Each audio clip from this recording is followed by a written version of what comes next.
Welcome to Season 4 of the CliftonStrengths Podcast, where we'll dive deep into how CliftonStrengths themes build powerful partnerships and help teams thrive. I'm Jim Collison, Gallup's CliftonStrengths Community Manager.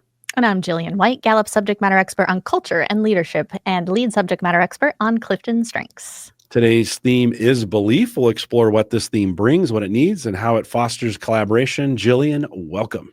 Thank you, Jim. I'm excited to talk about this one. This one is one I really claim in my top 5. So it feels a bit personal when we get to talk about those ones that are so close to us. Yeah, I see it in you all the time. It's actually one I really admire in you. So I'm excited to spend some time talking about this today. Why don't we back up a little bit, though? Give us a quick refresher on what this theme looks like. Yeah, remember with belief, at the heart of somebody who has that strong belief talent is values and purpose. Remember, it is also an executing theme. So individuals who are high in belief need to feel like the way they show up and how they act is consistent with what they believe and what their values are. What you'll oftentimes find with people with high belief is out of their strong sense of values emerges a strong sense of mission and vision and purpose in their lives. They light up when they feel like they are connected to doing something that has a strong sense of purpose or mission behind it. So the image that I think of with high belief is something like a missionary.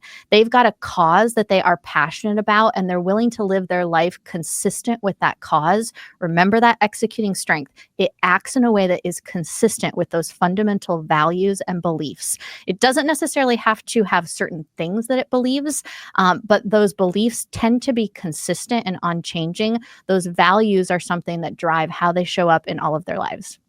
You mentioned the term missionary. I often think of government workers who, like, it's another kind of, like, it's a job not a lot of people necessarily, they're drawn to it or want to do, but it requires high purpose, high mission. This was my wife has belief very, very high, and it was a very misunderstood, for me, for a lot of years, very misunderstood. But as you're talking about this, I see that moment in her now better, but as well when she's locked into that, and it's almost unwavering, right? It's like she just is there. It's solid. I can, like the sun coming up, I can count on it, right? Type deal. Do you feel like for you, do when you're in that zone, do you need to convince people that that's the truth, or does it just come out in the actions that you do? I think for me, your sense of purpose just emerges from what you feel like is important in life. And even when I look at, for myself, how I make decisions, or going back and looking at how I've made decisions in life, oftentimes they're very guided by values and principles. So if I'm going to make a decision, even subconsciously, I'm thinking about how do I make this decision in a way that's consistent with what I say I believe and how I want to show up in my life. So I don't think you even think about it. It's just so core to who you are. And Jim, you and I were talking a little bit just between some of our podcasts here. There is something when you have that high belief that just unlocks when you get to do something that is in alignment with those values, and you feel the strong sense of purpose and mission.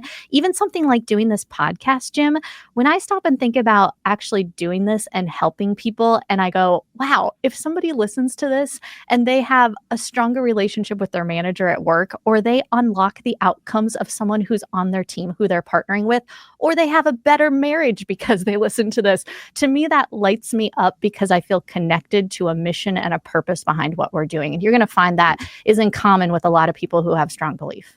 Oh, I love that. No, I love that indeed. We have a new section of Gallup Access that where you can go to our community tab in the Strengths dashboard. And if you're sharing your Clifton Strengths with someone, you can compare yours to theirs. There's I bring and I need statements in there. If you haven't checked that out yet, check it out today. It's super cool. We're going to spend some time as we think about belief, thinking about what it brings and what it needs. Highlight that for us, Jillian. What does belief bring? Yeah, we've been talking about a few of these things, but at the heart of belief, it brings that values orientation. If you are partnering with somebody who's high in belief, they can be a bit of that moral compass or even an ethical compass for you to go, is this right? Is this wrong? Is this in alignment with what we say our values are? Jim, to what you brought up earlier, this can be that stabilizing force. Those values tend to be unchanging. And so that can bring some stability to a partnership. It oftentimes brings a service orientation as well. There's a little bit of altruism that comes with it.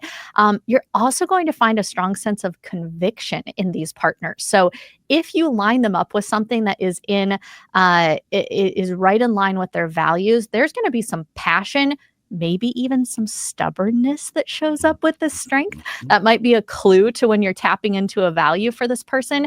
But when you position them to do something that's in line with their values, it unlocks something that is going to be a powerful, purpose-oriented contribution to your partnership. Okay, you're going to help my marriage here based on what you just said. So the next question for me, what does it need? Help me out here as we think through this.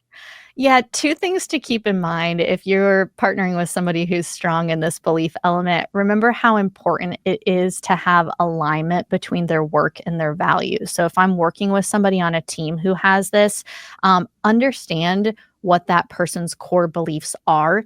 If you work with those and give them work that aligns with it, it's going to feel so good to that person. If you ever put them in a position where they're being asked to do something that isn't in line with their values, it's going to be so hard and you're going to meet a lot of stubbornness in that situation.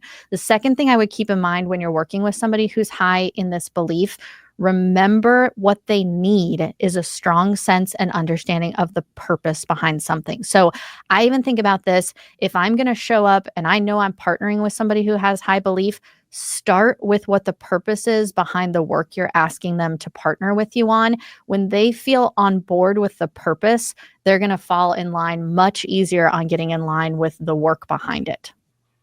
What are your values? That's what I heard. Is this in line with your values? Yes. That's the question. Yeah. Okay, I need to memorize that question and say it often at the dinner table. We spend, did you And want to add ask anything? what those values are, right? I mean, we can observe them over time, but you can also just ask. Yeah, no, right on. Just ask. Sometimes it's just as easy as asking. Need that question.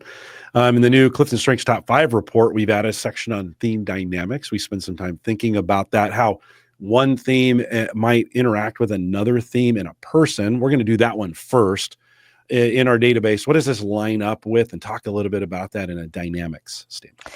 Yeah, interestingly, the most common strength that this partners with is responsibility. Both of those are strong executing strengths. So, responsibility oftentimes feels responsible for what you say you're going to do, responsibility to a relationship, not wanting to let someone down. Partner that with belief. You're going to get a really strong ownership of living out your values and likely not wanting to let people down, but feeling that even stronger sense of commitment to living out your values. In that section, we have those themes by your other 4 in your top 5 and statements on how those may interact with you. So make sure you're taking advantage of that from a personal learning standpoint. We're also thinking about it in the context of partnerships and collaboration. How might a team or how might this work in that kind of in a team environment? Yeah, if you've got high belief, thinking about that catalytic partner, so someone who's going to really bring out the best of your belief, there's 2 things I would look for. So one, look for a partner that just shares a high sense of trust with you and helps you act on your beliefs. So that might be strengths like responsibility, achiever, arranger, the themes that actually partner with you to build trust, but then to act on what you're passionate about, right? They can help really fulfill those values and that strong sense of purpose. The second thing I would look for that's a catalytic partner is someone who helps you see the impact of what you're doing. Remember, it's so motivating to see that sense of purpose. This might be someone with connectedness or futuristic. What does connectedness do? They can see the ripple effect of everything that you're doing. Futuristic can see how your values and your sense of purpose can take you into a better future. So those are some strengths that are going to be really fun to partner with, whether that's that high trust partner that helps you act on your values or those partners that help you see the impact that's going to fuel that high belief. Flip side of that, Jim, I always like to talk about the complementary partner. So what's the watch out with belief? those of us with high belief, it can be an incredibly inspiring theme when you tap into someone's passion. It can also be a stubborn theme when you hit us around where our core beliefs are, right? So, what do we need? What do we want to look for in partners? We want to look for partners that can help us bring people along where we might have some tendency to maybe cut someone off because it's not in line with our values. So, think about people with includer or harmony. Who's going to help make sure that if you're working with somebody who has values different than you, you're still able to work together well and find common ground, find that common mission, and bring those people along with you. I like that you use the word stubborn because I think some people see that as a negative. It's very positive because there are times we need to not move, right? Yeah. Right. And that stubbornness keeps us there when we need to stay. So not always a negative thing there. We got some tips for leaders, teams, and individuals. Let's talk about leaders first. How can leaders recognize and harness belief in their teams and organizations? Yeah, if you're a leader, you're looking at people on your team. How do you spot people with that high belief? These are people who are motivated by doing something with a strong sense of mission and purpose, who are highly values oriented, usually pretty ethical in how they show up around their work. They usually want to serve a greater good. So, what do you want to keep in mind if you are leading these people? Position them to do work in line with their values. That's where they're going to light up. Make sure that you are not putting them in spots where anything feels like it could compromise their values. That's going to be incredibly hard for them to work well in those scenarios. Remember that these are people who have an ability to bring a lot of inspiration to a team. Jim, I was thinking about just last week, I was with a client and there was an individual who had a strong sense of belief. And what they were able to do with that team is they started bringing in stories of how the work of this team was impacting their customers and from the front lines. So think about with people like that on your team, how can you position them to create some of those mission moments, perhaps share some of the impact or their passion or inspiration around the work that's going to actually inspire the rest of the team with their strong sense of mission and purpose. What should teams know about working with someone who has high belief? Yeah, if I'm partnering with somebody who's got that high belief, similar to what I said earlier on what someone needs who has high belief, start by sharing what the purpose is behind the work that you're doing. When they're online, when they're on board with that purpose, everything else will come easier. Also use these people as a bit of a moral compass. Remember, there's typically some high ethics that come with that. If you're unsure in a situation of, what's the sniff test on this? Sometimes asking that person with high belief, they can be a good partner to help you just navigate whether or not this feels like it's in line with the values you want to live with. What about an individual as we think about bringing this in for landing here? Individuals with what are some final thoughts on how they can amplify their productivity using this theme? Yeah, I think of a couple things with this. So I remember actually when I went through the strength certification course a long time ago, and I remember we did an exercise where we had to articulate and identify our values. It was actually hard to do. But what it did allow me to do was to start to put some words to what is at the core of how I think about living my life and making decisions. I would encourage anyone else who's high in belief, help to articulate your values. It will help the people who matter the most to you to understand you better, to know what's at the core of your value system. The second thing I would do is seek partnerships with people who share a common passion with you. That's going to just light up where you feel a strong sense of mission and purpose.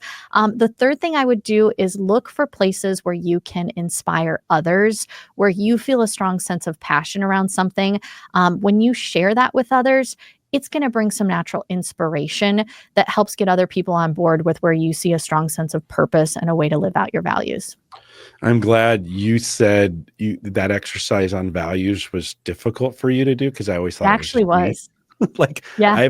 I've done that exercise dozens of times, and each time I get there, I'm like, this is really hard You for know me. what the hardest part is, Jim? When they say list your top 10 values and then they say narrow it down to 5 and you're like, no, I can't get rid of this. This is an important value. See, I'm the other side. I have just trouble identifying them sometimes. For me, yeah, I shift and move around, and it's what allows me to be very flexible on some things. I'm not sure. It's been so. Anyways, when you said you struggled with that, I was like, okay. I always feel like that's just me in that exercise doing that. Jillian, thanks again for bringing this, and we're glad a belief is high for you and all the talent that you bring to it. Thanks for having that. Appreciate You it. bet. With that, we'll remind everyone to take full advantage of all the resources we have available around or about this. Mark will appreciate that. In Gallup Access, log in, go to the resources tab, and put in belief, and you'll see all the podcasts we've done, plus all the written content available. You can continue to learn and grow and do more as well. If you're listening to us live, stay around for a little bit of a post show. If you're listening to the podcast, we might have another one for you. So just click play to the next one. We'll have it there. Thanks for joining us today. With that, we'll say goodbye, everybody.